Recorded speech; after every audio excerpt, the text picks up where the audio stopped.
সুস্থতা যে কত বড় আল্লাহর নিয়ামত সেটা আসলে অসুস্থ হইলেই বোঝা যায়। হ্যালো এভরিওয়ান, আসসালামু আলাইকুম। কেমন আছেন সবাই? বেশ কিছুদিন ধরে আমি বেশ গ্যাসের সমস্যায় ভুগতেছিলাম। তো ডক্টর আমাকে দুধ বা দুধ জাতীয় জিনিস বা অয়েলি ফুড খেতে একদমই স্ট্রিক্টলি নিষেধ করে দিয়েছে। তো চা যেহেতু আমার খুব বেশি পছন্দ আর দুধ চা অনেক বেশি পছন্দ, যার কারণে আমি বেশ কিছুদিন ধরে কোনো চাই খাই নাই। তো আজকে সকালবেলা ঘুম থেকে উঠে হঠাৎ করে গরমের কারণে ঠান্ডা লেগে গেছে দেখলাম। তো ভাবলাম আজকে একটু রং চা খাওয়াই যায়। রং চা খেলে খুব বেশি গ্যাসের সমস্যা হয় না।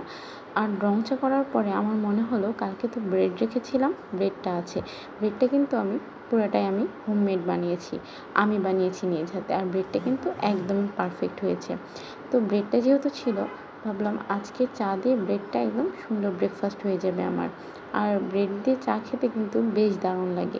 এটা দুধ চা হইলে আরও বেশি মজা লাগতো। যেহেতু দুধ চা খাওয়া যাবে না, সেহেতু রং চা দিয়ে কাঁচা চা দিয়ে নিতে হবে। ওই তো বলে না, দুধের স্বাদ ঘোলে মিঠাই আর কি। যাই হোক, এটা আমার সকালের ব্রেকফাস্ট ছিল। Thanks for watching.